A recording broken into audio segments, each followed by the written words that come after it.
L'information, nous irons la chercher à la présidence de la République, entre autres, avec d'ailleurs d'abord la synthèse du communiqué ou encore du Conseil des ministres qui s'est tenu ce mercredi 19 février 2014. Et puis, nous verrons la diplomatie gabonaise, toujours avec le chef de l'État qui a reçu donc l'ancien gouverneur général du Canada, les échanges qui ont porté sur des questions d'intérêt commun. Et puis, la concertation entre le président de la République, le chef de l'État, Ali Bongo Ondimba, et les responsables politiques de la nation, eh bien, cette concertation a abouti sur une stratégie nationale de lutte contre la pauvreté. Vous entendrez le commun de mortels s'exprimer, voire donner son point de vue par rapport justement à cette rencontre.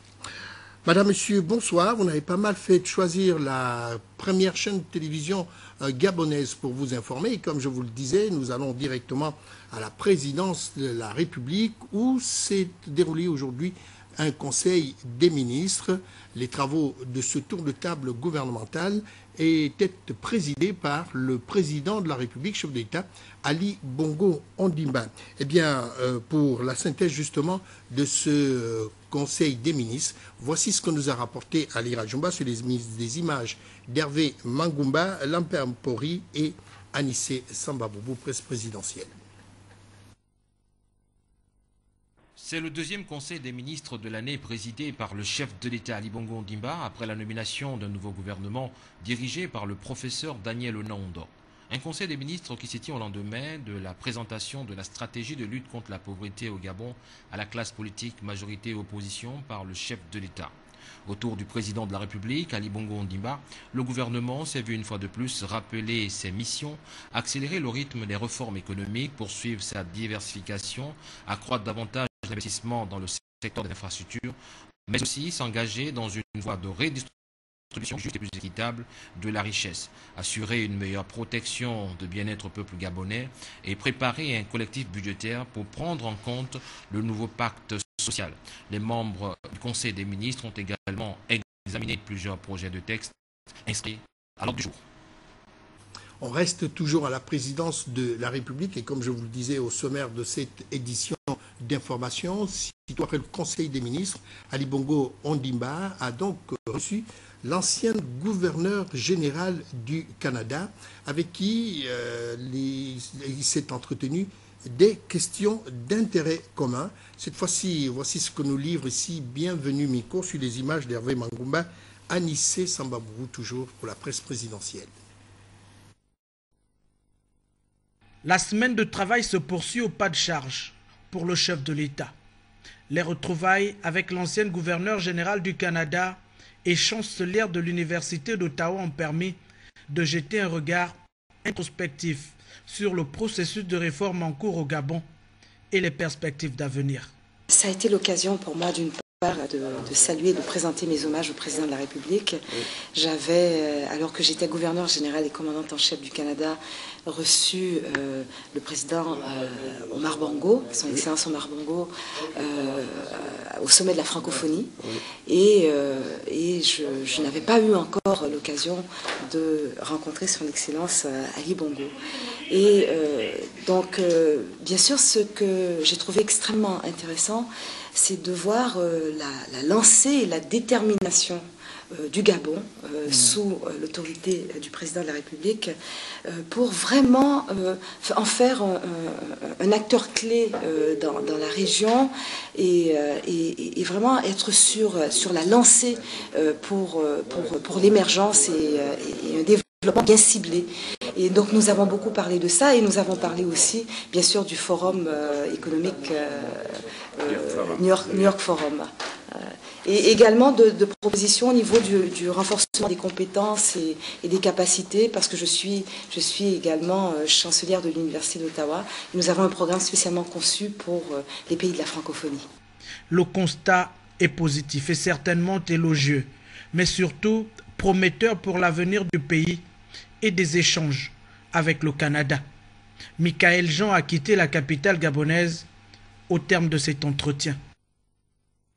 Hier, vous le savez, à Arambo, il y avait une très grosse activité politique qui a rassemblé tout le gotha politique donc, du Gabon autour du chef de l'État. D'ailleurs, à son invitation, il s'agit donc de cette concertation pour trouver les voies et moyens afin de sortir le Gabon ou encore les Gabonais de leur pauvreté, qui va donc aboutir à une stratégie de lutte contre la pauvreté dans notre pays. Alors, l'une des mesures phares qui a été prise par Ali Bongo Ondimba, il s'agit bien entendu de cette mesure qui suspend les fonds communs dans certaines administrations du pays. Eh bien, cette décision est assortie justement d'une mise en garde sévère du chef de l'État pour ceux qui seraient tentés justement de bloquer cette mesure.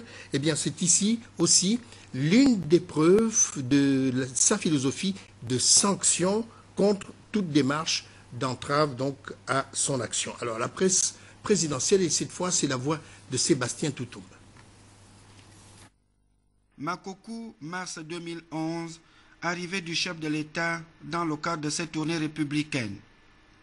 Accueil chaleureux des autorités et populations dû à son rang, c'est ici à cette étape que le chef de l'État s'est élevé contre ceux qui s'opposent à l'application des réformes.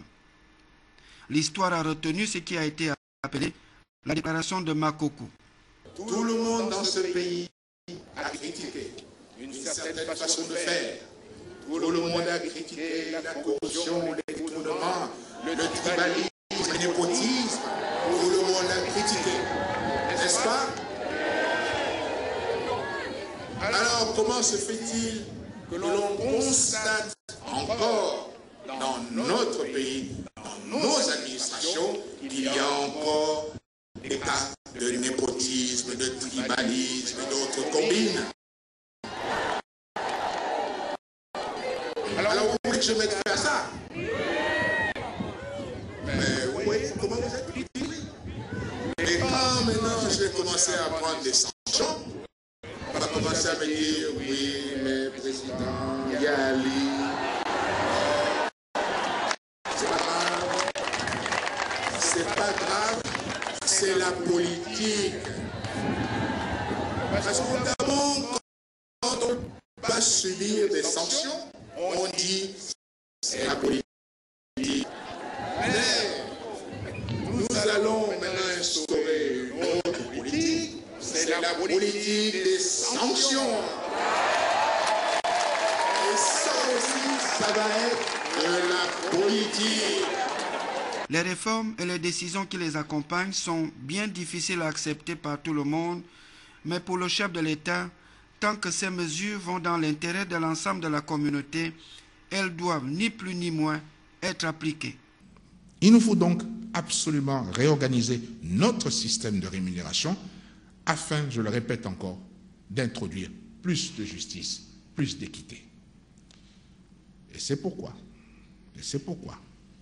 que l'on m'écoute bien, je mets en garde ceux qui, dans l'administration, seraient tentés de naviguer à contre-courant et de bloquer cette réforme. La décision présidentielle de suspension des fonds communs dans les administrations doit susciter une étude tendant à appliquer un système de rémunération plus juste et équitable pour tous les agents de l'État et financer parallèlement les autres pans de la politique sociale. Les leaders politiques sont d'avis avec le président. Il faut sanctionner tous ceux qui seront tentés de bloquer.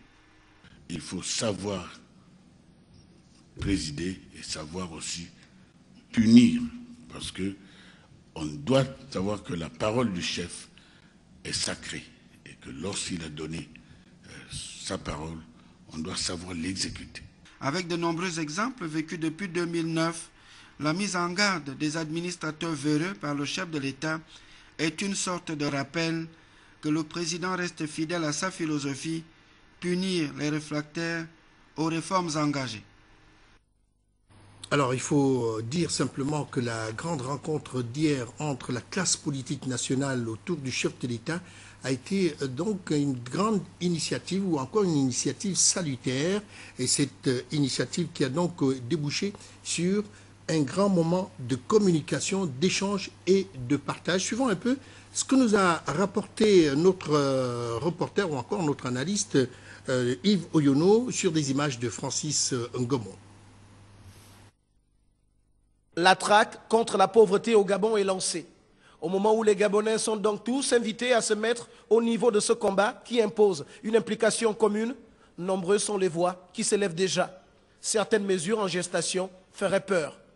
C'est pourquoi j'ai donc décidé de suspendre le versement de tous les fonds communs afin que les administrations compétentes et le gouvernement s'activent enfin à proposer cette réforme. Car les fonds communs et primes diverses, messieurs et mesdames, concernent ceux qui, dans les administrations, ont déjà un salaire. Au regard de ce qui se trame dans certains états-majors syndicaux, les sacrifices que la lutte contre la pauvreté impose effraient plus d'un. Le prix du meilleur élève appartient au meilleur élève, et non à l'élève moyen, et non à l'élève médiocre. Nous qui sommes des fonctionnaires, nous savons qu'il y a certaines personnes qui gagnent plus et les autres gagnent moins. Il faudrait qu'on commence par mettre un statut général des fonctionnaires et non avoir des statuts particuliers. C'est ça qui pose problème au niveau du Gabon. Si on enlève les statuts particuliers, le Gabon va mieux avancer. Depuis l'annonce de la grande lutte contre la misère des démunis, certains, accrochés à leurs privilèges personnels d'hier, développeraient des stratégies. Ndimba, dans son élan, à l'endroit de ces derniers, le président n'aura pas eu 1000 mots. Je mets en garde ceux qui, dans l'administration, seraient tentés de naviguer à contre-courant et de bloquer cette réforme. La décision est prise. À intelligence et niveau d'études égales, la rémunération sera la même, avec des mesures adaptées au cas des Gabonais en situation difficile. Si le président décide, c'est une bonne chose, parce qu'on doit gérer le pays, les gens doivent être gérés dans l'équité. Quand il y a de l'injustice, même si les gens ne se soulèvent pas, mais ça fait mal au cœur. Objectif, réduire les frustrations, asseoir un traitement social équilibré et impartial, réduire les inégalités, en somme donner à tous les Gabonais la chance de se sentir mieux et bien au Gabon. Le chef de l'État, soucieux de la redistribution donc du produit intérieur brut ou encore du produit national brut de la nation à tout, bien entendu à tous les Gabonais. Voyons ce que pensent justement les Gabonais par rapport à cette mesure que Ali Bongo Ondimba vient de prendre, à savoir celle qui consiste bien entendu à suspendre pour l'instant les fonds communs, autant pour moi, en vue d'une meilleure redistribution. Écoutons tout cela au micro de Yves Oyono sur des images de Francis Ngomon. La suite logique de la présentation par la première dame du rapport sur la pauvreté des Gabonais est connue. Autour du président Ali Bongo Ondimba, tout vient d'être dit par la classe politique gabonaise dans un contexte de préoccupation commune. Il faut mettre les Gabonais au même niveau social en matière de traitement. Nous avons des personnes d'autres administrations publiques, exemple comme le Trésor, les impôts ou la douane ou bien d'autres, ils ont des fonds communs énormes.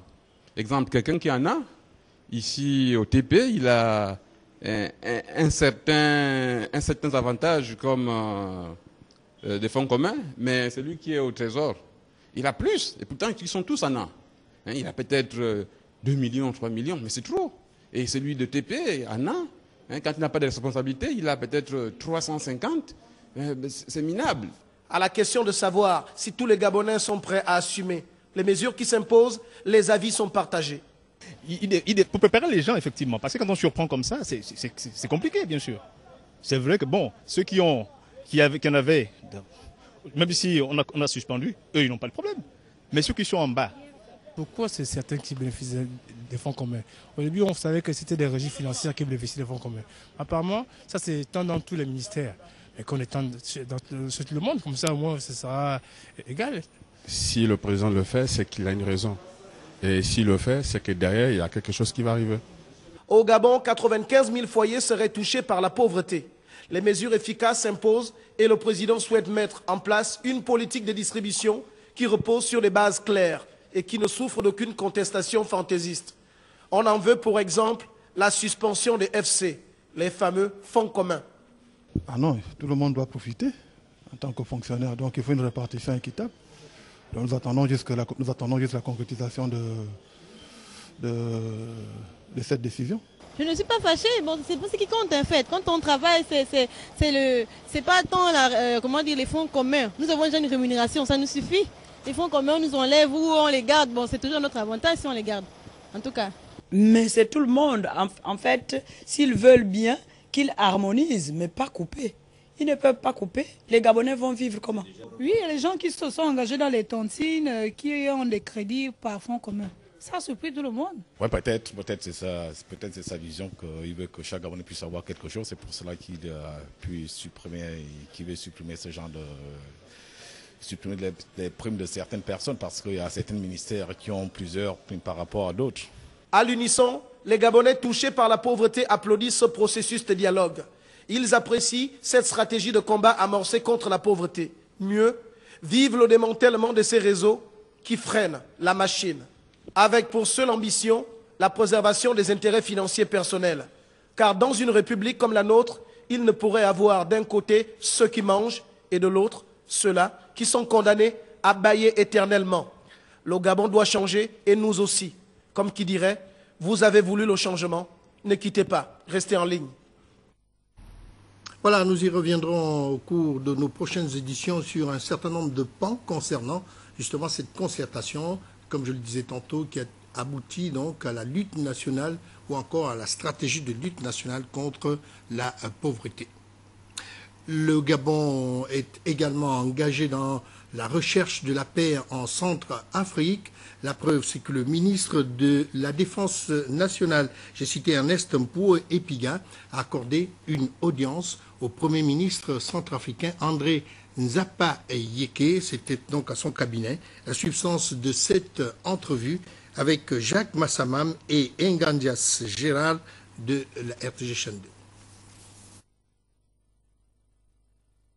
Le Premier ministre centrafricain, accompagné de membres du gouvernement, le ministre des Finances et du Budget et la ministre de la Coopération internationale, est venu échanger avec le ministre gabonais de la Défense, Ernest Mpoué Epiga, sur la situation sécuritaire en République centrafricaine et notamment sur les moyens de tout genre susceptibles de faire revenir la paix dans ce pays d'Afrique centrale qui vit une crise intercommunautaire. Et vous savez que le Gabon est présente dans la MISCA avec des troupes. Et donc, nous avons un peu, je l'ai d'abord remercié à travers lui, le gouvernement gabonais et tout le peuple gabonais pour cet effort. Parce que les troupes gabonaises de la MISCA font un grand travail là-bas. Et nous ont sauvé récemment la perte de la ville de Sibut, qui est à 180 km de Bangui, ce qui est déjà une très bonne chose. Donc je suis venu dire au ministre à quel point nous on était satisfaits du travail que font les troupes gabonaises là-bas, et puis voir aussi avec lui les perspectives futures.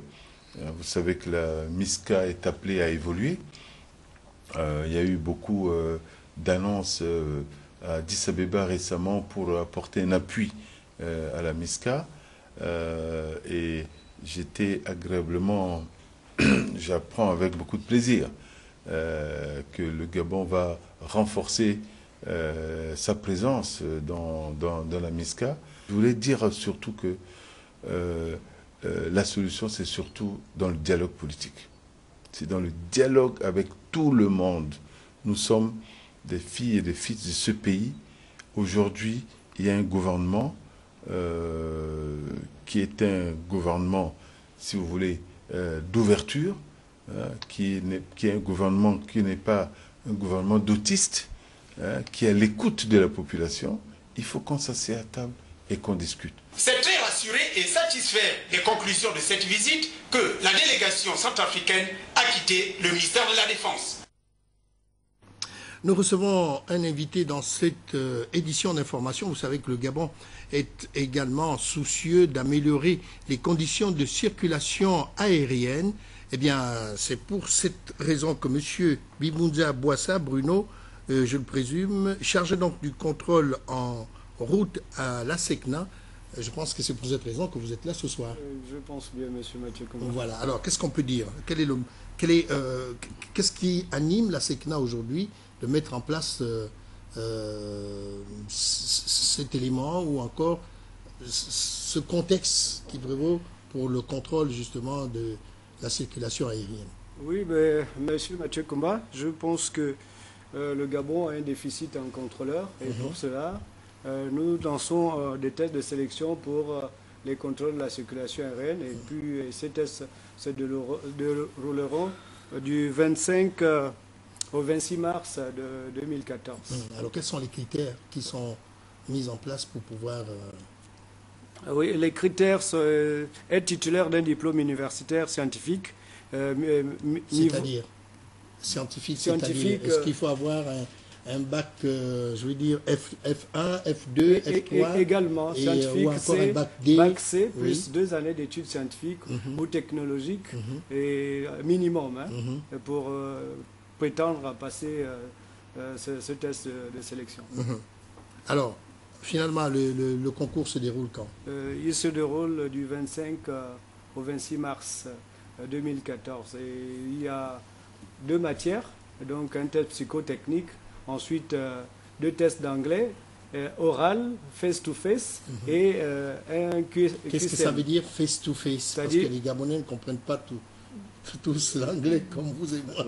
Merci. Ouais. C'est l'exigence d'ailleurs. Il faut avoir le niveau 3 en anglais pour prétendre à réussir à ce test. Donc c'est un dialogue entre un professeur du centre ELI et un enseignant du centre ELI et le postulant. Alors, donc, on reprend la date, c'est... du 25 au 26 mars. Où ça? Ça se passera à l'Intic, à l'ancienne école OPT. L'ancienne école OPT. Oui. Donc, c'est des face-to-face. Et puis, y a-t-il un écrit? Oui, en anglais. Et le test psychotechnique se déroulera par Internet. Vous aurez votre machine et tout de suite, vous avez des questions et vous aurez à répondre. Donc, les critères d'âge, c'est de 20 à 26 ans pour les externes. Et pour les internes, ils pourront se renseigner sur place, à la SECNA ou à l'ANAC. Donc, vous invitez les scientifiques, les jeunes scientifiques gabonais à prendre part à ce concours. Voilà. Et ceux qui ont un bac c'est bien rémunéré quand même, non? Je ne sais pas trop. Quand vous me voyez, vous pensez que je suis... Essayez de me voir, de voir ma tête, vous comprendrez que on mange vous quand même avez fait un long chemin là-dedans. Bien sûr, j'ai quand même plus d'une vingtaine d'années. Tant mieux. Bien. Monsieur Bimouza, merci d'être passé. Merci. Donc, j'invite vraiment les jeunes Gabonais à y participer massivement. Et les inscriptions se font sur ligne. Donc, c'est www.eamac.ne.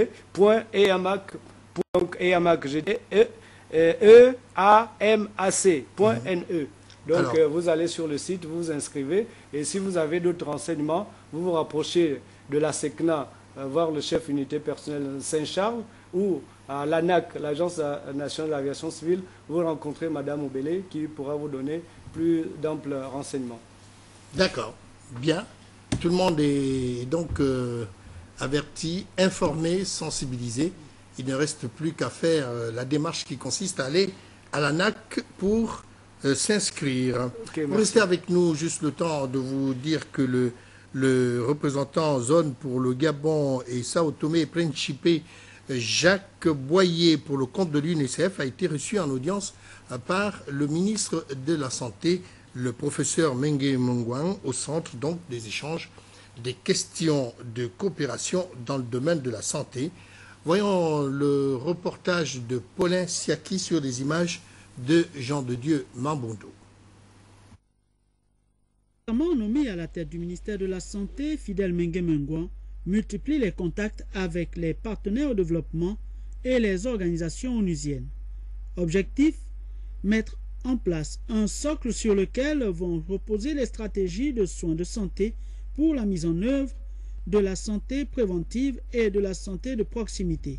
Stratégie qui, pour les populations vivant en milieu rural et les quartiers sous-intégrés de Libreville, reste essentielle. Les questions évoquées avec les experts de l'UNICEF ont gravité autour de cette préoccupation du ministère de la Santé.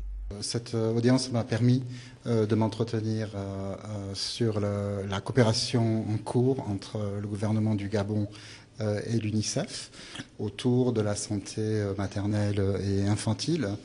Donc nous avons pu faire un état des lieux de cette coopération et surtout dégager les perspectives compte tenu de la feuille de route de Monsieur le ministre de la Santé et du mandat de l'UNICEF. Le ministre de la Santé compte, a-t-il souligné, sur l'implication manifeste de l'UNICEF au regard de son expertise dans la prise en charge de la santé chez l'enfant.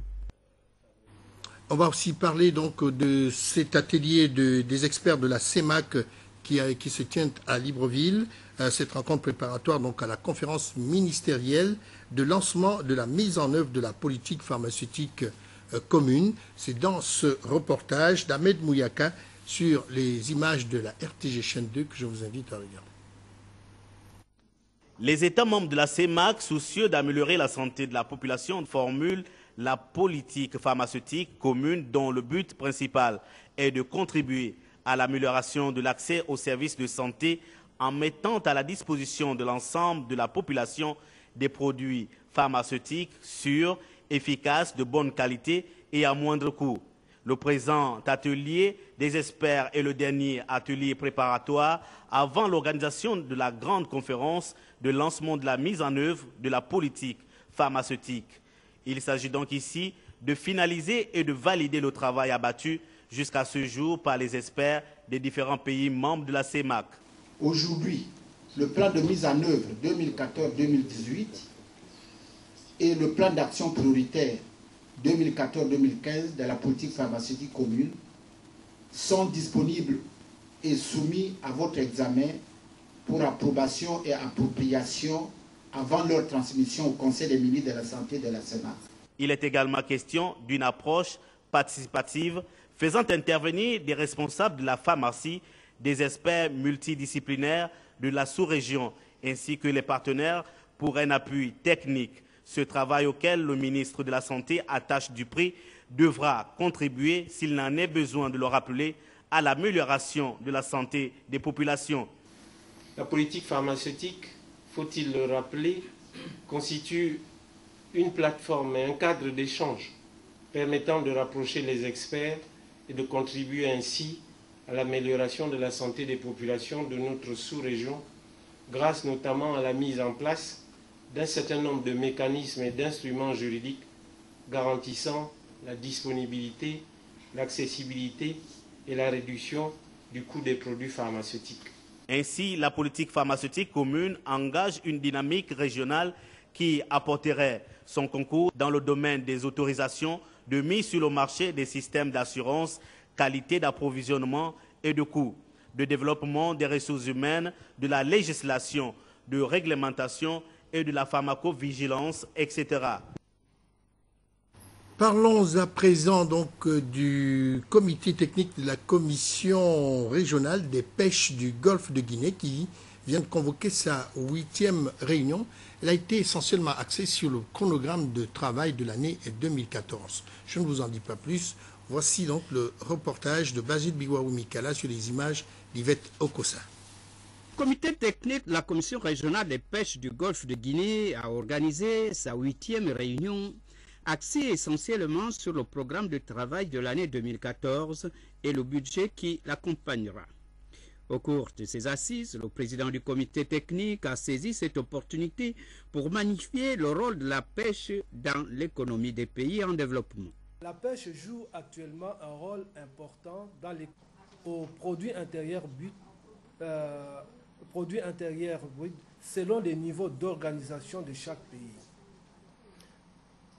La contribution significative des produits de la pêche dans la sécurité alimentaire conduit les acteurs politiques à accorder l'importance méritée à ce secteur. En lieu et place du ministre de l'Agriculture empêché, le secrétaire général a présidé l'ouverture des travaux déroulant la feuille de route de la rencontre. Cette 8e réunion du comité technique constitue la première réunion de cet organe pour cette année 2014. Elle sera donc centrée essentiellement sur les éléments budgétaires. À cet effet, 6 points ont été inscrits à l'ordre du jour, à savoir le rapport du secrétaire exécutif, le bilan du programme de travail du secrétaire exécutif pour l'année 2013, le compte administratif de l'exercice 2013, le rapport du contrôleur financier, l'examen et l'adoption du programme de travail du secrétaire exécutif pour l'année 2014. Le représentant du ministre compte sur l'expertise du secrétariat exécutif pour mieux les édifier sur l'affectation et l'utilisation des fonds alloués à cette institution. Allons-y à présent au ministère de l'Intérieur, là-bas où Guy Bertrand Mapangou, ministre de l'Intérieur, a reçu le Premier ministre centrafricain André Nzapayeke. Au menu des échanges, donc la situation en Centrafrique. Voici le compte-rendu de Pélagie Mboui sur des images de Gérard Mihindo. Après la présidence de la République et la primature, le Premier ministre centrafricain est allé rendre une visite de courtoisie et d'amitié au ministre de l'Intérieur. Les deux personnalités ont saisi cette occasion pour discuter de la situation à Bangui. Nous venons d'être installés au gouvernement et comme vous le savez, le président Ali Bongo avait marqué de sa présence la prestation de serment de Madame la Présidente de la République qui viendra bientôt ici au Gabon. Donc, et vous savez aussi que le Gabon a la présidence de la CEMAC et le Gabon joue un grand rôle dans la CEAC et que ces deux institutions sont les principaux supports aujourd'hui. Et sur beaucoup d'autres plans, le Gabon nous aide beaucoup. La situation en Centrafrique est encore très précaire. Ça, je peux vous le dire très honnêtement. Nous sommes ouverts au dialogue. Nous tendons la main à l'ensemble des filles et fils de la République centrafricaine. Et je crois que le dialogue est amorcé. Des échanges fructueux qui se sont déroulés en présence du ministre délégué, du secrétaire général ainsi que le commandant en chef de la police. Je reçois le directeur des affaires juridiques, Serge Bam Evung. Vous êtes sur ce plateau. Non, ce n'est pas Serge Bam Evung, je me suis trompé certainement. Alors, sur ce plateau, il y a un colloque, c'est bien ça, des huissiers de justice, c'est ça? Effectivement, je suis maître Essingon. Donc, voilà, donc vous êtes maître Essingon Eric. Voilà, je suis le porte-parole pour ce colloque-là. Merci de m'avoir aidé. Alors en effet, demain s'organise le colloque de l'unité de formation des huissiers de justice d'Afrique. Donc par ma voix, la Chambre nationale des huissiers de justice remercie dans un premier temps, hautement représentée par Madame Maître Eliane Aubert-Denou, qui remercie justement la RTG, Gabon Télévision, si vous voulez bien. Donc demain, le 20, jeudi 20, va s'organiser au niveau du palais du Sénat, le 31e colloque de l'unité de formation de l'huissier de justice d'Afrique. Voilà, donc le thème sera le rôle de l'huissier de justice dans le droit à l'exécution. Alors, sur combien de temps va se dérouler justement ce colloque? Pendant 2 jours, donc les huissiers de justice d'Afrique et d'Europe seront réunis sur une même table pour discuter des questions relatives justement à l'organisation et au travail des huissiers de justice dans l'appareil judiciaire. Alors, et il y a un thème précurseur? Effectivement, le thème aujourd'hui, vous savez, ça a été organisé récemment. Donc le dernier colloque, dans le 30e séminaire qui s'est organisé à Cotonou, était sous le thème justement des contrats de location. Aujourd'hui, nous avions choisi le thème, le rôle de l'huissier de justice dans l'exécution, dans le droit de l'exécution. Donc ces travaux qui vont se tenir dans l'ensemble vont permettre à ce que les huissiers de justice soient un peu mieux aiguillés, qu'ils soient mieux formés et qu'ils apprennent un peu mieux dans l'exécution des décisions de justice. Voilà. Donc c'est vraiment un colloque très attendu par les huissiers de justice. Alors c'était un colloque très attendu, donc j'invite nombreux, le personnel judiciaire, donc j'entends là tous ceux qui justement hommes judiciaires de venir très nombreux demain à partir de 8 h. Ça se passe du côté du Sénat. Et d'apprécier tout ce qui va se passer. Les travaux seront hautement représentés par plusieurs pays d'Afrique et d'Europe. Merci, Maître Essengon Eric. Là, je prononce bien votre la prononciation identité. est mieux. Elle a été écorchée un tout petit peu. Ben oui, mais je crois que vous nous arrivons. Voilà, avec la pression et bien entendu le pas de course qui est le nôtre.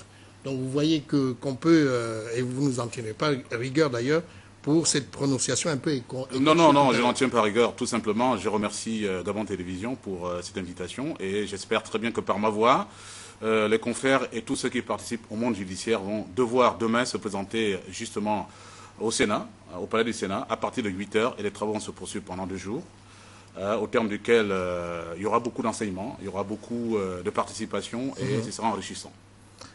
Merci, Maître Essengon Eric. Vous restez juste avec nous pour voir comment s'est passée l'élection du maire de Bitam. C'est, bien entendu, Clotaire Edou Nkoulou qui va présider aux destinées de cette ville. Je ne vous en dis pas plus. Voici le reportage de Jean-Augustin Ndiengui et Amédée Ndungu.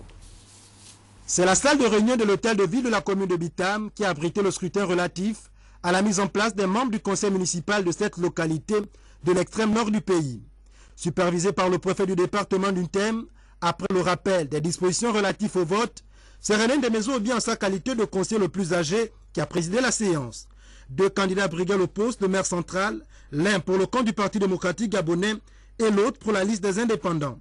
Au poste de maire, votant 33, suffrage exprimé 32, bulletin blanc ou nul 1, ont obtenu Clotaire Edou Nkoulou 17 voix, Jean-Michel Edou Sima 15 voix, est élu Clotaire Edou Nkoulou PDG. Le nouvel édile de Bitam n'a pas caché sa satisfaction. Ça n'a pas été facile, mais je suis élu avec mes collègues. Nous avons beaucoup travaillé et je suis content de l'aboutissement de ce vote. Bitam propose une image aujourd'hui qui n'est pas la meilleure pour notre ville. C'est-à-dire que l'insalubrité, il y a un peu de désordre dans la circulation.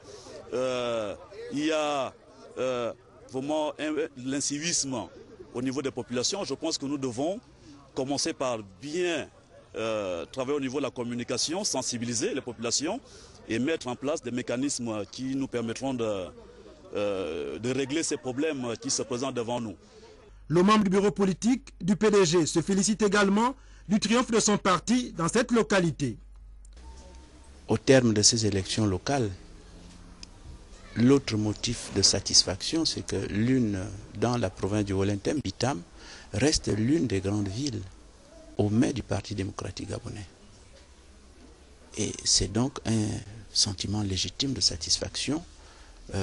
C'est le lieu pour moi de rendre un hommage, d'abord au distingué camarade Ali Bongo Ndimba, à qui nous voulons dédier cette victoire. Vous savez l'importance qu'il attache particulièrement aux villes comme le moteur de la décentralisation. Et ce bureau a une feuille de route claire. Nous allons vérifier tout au long de ce mandat que cette feuille de route est bien tenue. Au cours de son mandat de 5 ans, Clotaire Edou Nkoulou sera assisté par Janvier Kekemve, Patricien Demenga Ndong et le dieu de Nezio Biang, respectivement 1er, 2e et 3e maire adjoint de la commune de Bitam. Alors, il faut simplement dire que les attentes des populations de Bitam sont nombreuses et le maire de Bitam va donc avoir à travailler énormément pour pouvoir satisfaire les doléances des populations. Je vous invite à retrouver nos reporters Jean-Augustin Ndiengui et Amédée Ndungu à Bitam. Désormais attendu, comme on le dit assez souvent au pied du mur, l'équipe dirigée par Clotaire Edou Nkoulou devra contribuer à l'embellissement d'une ville qui connaît de plus en plus un accroissement démographique sans précédent. Et devant la recrudescence des maux dont souffre la ville, au même titre que beaucoup d'autres localités du pays, problèmes de voirie et de l'insalubrité galopante pour ne citer que cela, les populations attendent beaucoup de la nouvelle équipe municipale pour le bien-être de tous. Le nouveau maire s'améliore un peu pour bien garder la ville est sale et tout. On voit, vous-même vous voyez comment est la ville. Si le nouveau maire travaille bien, c'est ce qu'on souhaite. Nous voulons seulement la propreté dans la ville, c'est ça qu'on veut. Je veux seulement que le nouveau maire puisse prendre ses responsabilités et y continuer à travailler un peu pour que la ville de Bitam soit propre et puis que les gens vivent un peu bien à Bitam.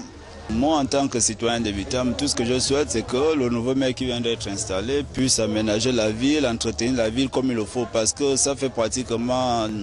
Ça fait longtemps que nous vivons cette situation. Vous-même, comme vous pouvez le constater, une petite ville comme Bitam, il n'y a ni route, il n'y a rien du tout. Prônant pour un développement local, conformément à la feuille de route du plan stratégique Gabon émergent, l'application de la loi sur la décentralisation serait donc la bienvenue pour plus d'autonomie des municipalités gabonaises afin de mieux relever les défis sur tous les plans de développement de nos villes.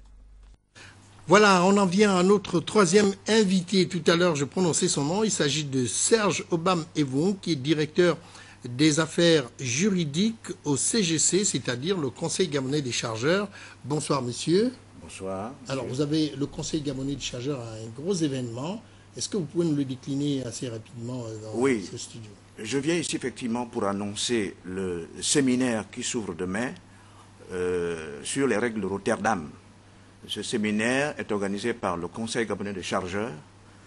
Il s'adresse aux professionnels de droit, aux administrations et aux opérateurs du secteur maritime et portuaire. Ce séminaire sur les règles Rotterdam, c'est la nouvelle convention des Nations Unies qui va régir dans les années à venir le transport international de marchandises par voie maritime et par voie terrestre également. Et comme le Gabon a une grosse activité maritime également, donc... Oui, effectivement, le Gabon a une grosse activité maritime, a des grandes ententes dans le domaine du secteur maritime. Alors, c'est une sorte de norme, n'est-ce pas? C'est des normes, ce sont les règles juridiques. On appelle ça les règles de Rotterdam. Que tout le monde doit respecter. Que tout le monde doit respecter. Ces règles ne sont pas encore en vigueur. Le séminaire a pour objet, effectivement, de présenter les règles de Rotterdam, de les présenter aux administrations, à tous les opérateurs du secteur maritime et portuaire, en vue de dégager les avantages et les menaces des règles de Rotterdam, et puis voir si l'État peut éventuellement les ratifier. Alors, entre autres, est-ce que vous pouvez nous donner une seule de ces règles de Rotterdam? Par exemple, lorsque les bateaux sont à quai, y a-t-il une procédure qui... Non, le règle Rotterdam traite des questions souvent de responsabilité entre les chargeurs, les importateurs et les exportateurs de marchandises, et les transporteurs. Voilà. Par exemple, il y a un problème d'équilibre de responsabilité que les règles de Rotterdam doivent normalement régler aujourd'hui. Si elles entraient en vigueur, on pourrait effectivement rétablir l'équilibre en termes de droits et d'obligations des deux parties au contrat. Ah, tout à fait. Là, c'est bien dit. Alors, sur combien de temps va se dérouler ce séminaire? Ce séminaire s'étalera sur 2 jours. Il s'ouvre demain à partir de 9 h. Il est placé sous le patronage du ministre du Transport. Et jeudi et vendredi. Demain, c'est la cérémonie officielle et puis le début des travaux. À 9 h au plus tard. Et ce sera où? Au Palais du Sénat. Au Palais du Sénat. Donc, juste en face de la maison Georges Rawiri. Tout à fait. Avez-vous une dernière chose à dire? Oui, ce séminaire est très important. J'appelle la participation de tous les professionnels du droit, tous les professionnels du secteur, les transitaires, les armateurs qui ont souscrit à la participation de ce séminaire. Je leur demande de venir nombreux pour effectivement donner leur point de vue sur les règles de Rotterdam. Voilà, vous restez avec nous, puisque également dans votre institution, il y a eu ce conseil d'administration qui s'y est déroulé hier. Donc tout le monde les administrateurs étaient réunis en session ordinaire. L'objectif justement de cette grande rencontre, c'est bien entendu la lecture après examen du rapport de gestion et les états financiers soumis à leur appréciation. Cédric Mouelé-Malonga, Chrislin Maïnda de la rédaction de Gabon Télévision. Le Conseil gabonais des chargeurs met en place un mécanisme visant à harmoniser ses procédures de gestion financière. Depuis sa création en 1971, cette entreprise n'avait pas de comptabilité fiable. Le souci essentiel pour tout ceci, c'est le souci de la bonne gouvernance, qui va effectivement parallèlement avec la bonne gestion. Nous avons fait appel à des experts qui sont reconnus sur la place, à savoir Price, à savoir Deloitte, pour essayer de reconstituer et d'examiner les comptes, comment nous avons pu gérer le budget qui avait été alloué en 2012. Je crois que l'essentiel dans tout ça repose sur le fait que, en fait, les comptes ont été arrêtés, ont été approuvés à la satisfaction de tous les administrateurs et à la satisfaction de ceux à qui l'on avait demandé de faire ce travail. Ce nouveau mode de gestion des comptes du CGC s'arrime aux exigences de régularité et de transparence conformément aux normes OHADA.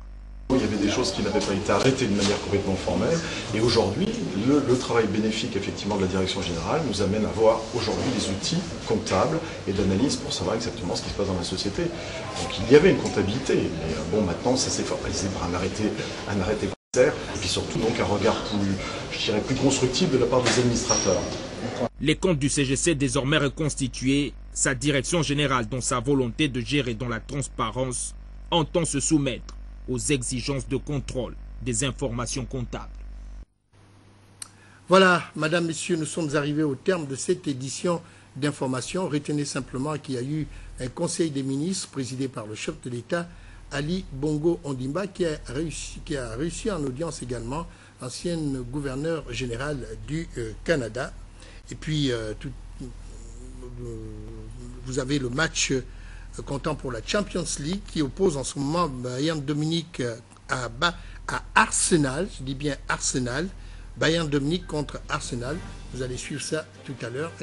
Actualité nationale oblige. Nous avons pris un peu de retard. Merci de nous avoir suivis. On se retrouve demain pour d'autres informations. Bonne soirée à tous.